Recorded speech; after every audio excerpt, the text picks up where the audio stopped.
Siria está aquí, a 8 horas de avión de España.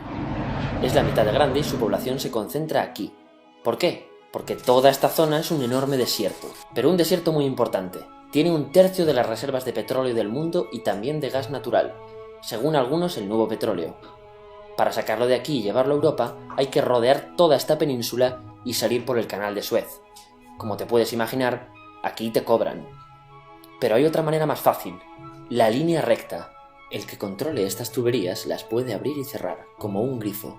Si no pagas, no hay petróleo, ni gas. Esta región es la polla. La civilización en el planeta empieza en 3 sitios y este es uno de ellos. Mesopotamia, aquí. Sumer, que te sonará menos, pero es el puto inicio de todo. Aquí también. ¿Recuerdas la Torre de Babel de la Biblia? La hicieron estos tíos. Egipto, aquí. Siempre ha sido un punto de contacto entre Oriente y Occidente, dando a Asia salida al Mediterráneo. Quizá por eso aquí nacen las principales religiones monoteístas, el judaísmo, el cristianismo y el islam. El islam es el último que llega y de hecho acoge a las 2 anteriores. Adán, Noé, Moisés, Jesucristo son considerados profetas islámicos.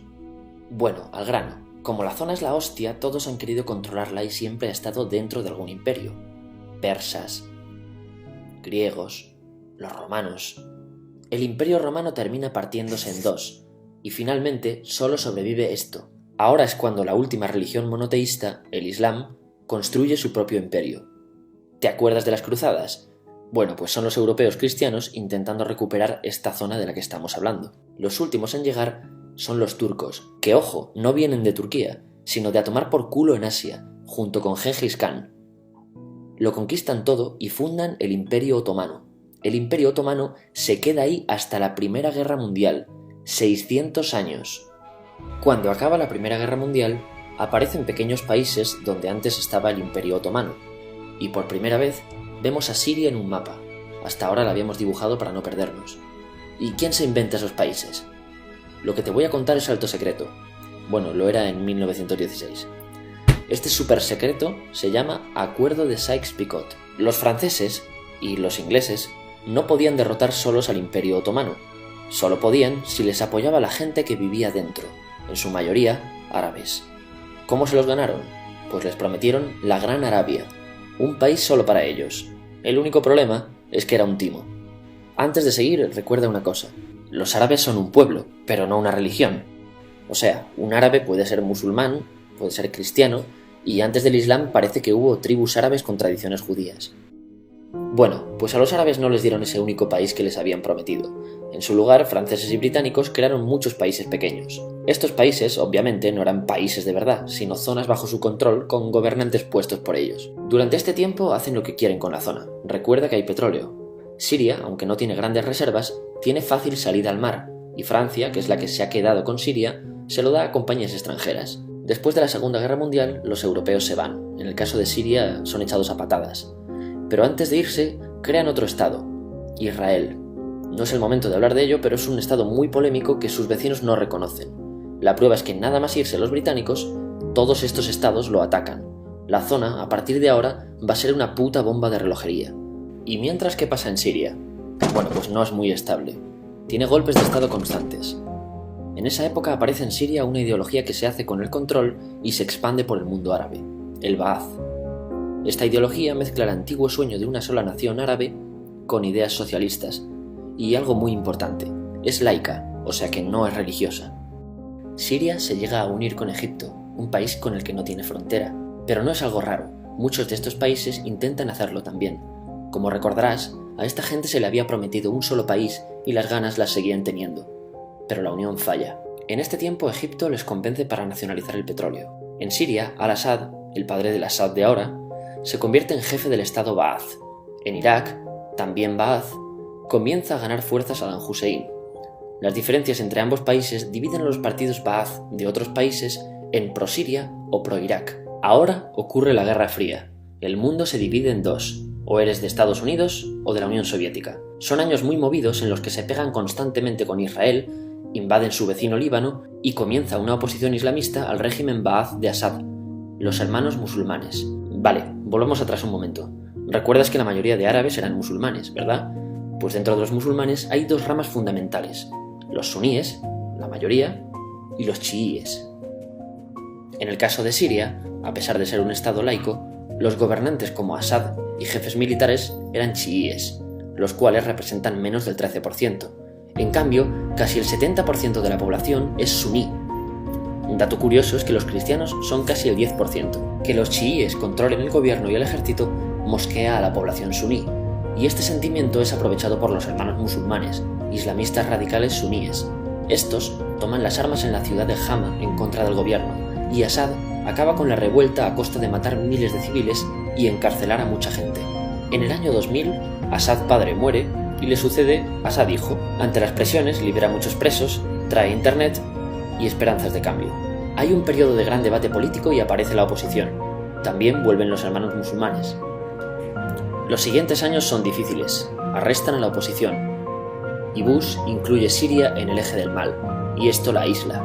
Está mal visto negociar con Siria. Los kurdos, un pueblo que vive distribuido por varios países de la zona, empiezan a protestar también. Hay represión y muertos. En 2011, te sonará esto, ocurre la Primavera Árabe. ¿Qué es esto? Bueno, es una protesta que se va propagando por todos los países árabes pidiendo más democracia. Como ves, el mundo árabe, a pesar de estar dividido en países, tiene tendencias generales. Cuando llega a Siria, Assad hijo termina usando el ejército y en los enfrentamientos mueren unas 1000 personas. Los enfrentamientos irán escalando hasta que se conviertan en guerra civil. No hay un momento exacto de inicio. Lo importante es que hoy en día hay numerosas facciones en juego. Vamos a verlas. Pero primero piensa en que todo está dividido entre chiíes, la minoría, y suníes, la mayoría. Chiíes y además laicos, o sea no religiosos, son el gobierno de Al-Assad. Controla todo esto, que si recuerdas son básicamente las zonas chiíes del país. El gobierno de Assad está enfrentado al resto. También mayoritariamente laico, pero suní, es el Ejército Libre de Siria o FSA en inglés. Junto con el Frente Islámico, que es religioso, y otros 70 y pico grupos más, forman una coalición que la prensa llama simplemente la oposición. También suníes e islamistas, pero radicales, son Al-Nusra, llamados Al-Qaeda en Siria, porque son básicamente eso, Al-Qaeda en Siria. Otros islamistas radicales son el ISIS o Estado Islámico. Salen de Al-Qaeda en Irak, controlan la mayor parte de Siria e Irak y se han hecho famosos por sus atrocidades. Su objetivo teórico impacta a muchos. Es un Estado Islámico a lo largo de Asia, África y Levante, aunque a ti ya te suena, ¿verdad? En naranja tenemos al pueblo kurdo, que recordarás porque el presidente Al-Assad lo reprimió, al igual que gobiernos de países próximos también hacen. Ahora controlan militarmente esta zona. Antes de terminar, repasemos los apoyos internacionales a fecha de octubre de 2015. Las fuerzas de Al-Assad son apoyadas por Rusia, que ya tenía base militar en el país antes del conflicto, por Irán y por China. Todos son países de lo que Europa llama Oriente. En contra de Assad, apoyando a la llamada oposición, luchan Estados Unidos, Turquía, Francia, Gran Bretaña y Arabia Saudí. Podemos terminar con algunas conclusiones. Te advierto que esto ya es pura opinión. Si recapitulamos, vemos que la región es estratégica. Por su situación privilegiada, todos la quieren. Siria siempre ha estado bajo el paraguas de grandes imperios.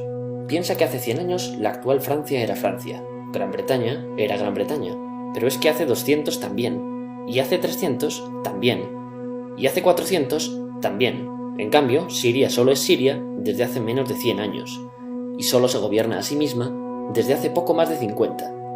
Además, jamás decidieron sus fronteras, se las impusieron. Europa divide Oriente Medio a su antojo para controlarlo, diseñando países sin tener en cuenta su población. Muchos historiadores dicen que todo pueblo tiene la necesidad de manejar su propio destino, pero estos ingredientes que hemos visto juegan en contra de proyectos como la Siria Ba'ath, que encima usa la represión para mantenerse. En última instancia, producen una guerra civil.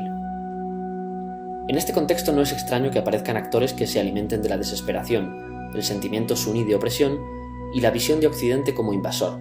ISIS usa la identidad árabe y la mitología de antiguos imperios. Cuando quieras entender el presente, pregúntate: ¿y el pasado?